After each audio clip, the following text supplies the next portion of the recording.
Jukic, Ross, Milla que la deja para Farino. Lanzamiento hacia Ilie.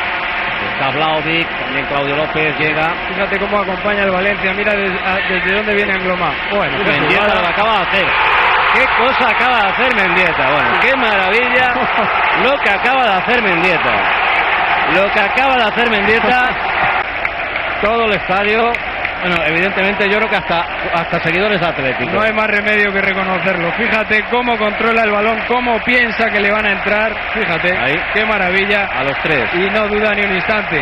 Con el pecho, con el muslo, con la derecha y con la izquierda. Ahí hay un jugador de fútbol, ¿eh?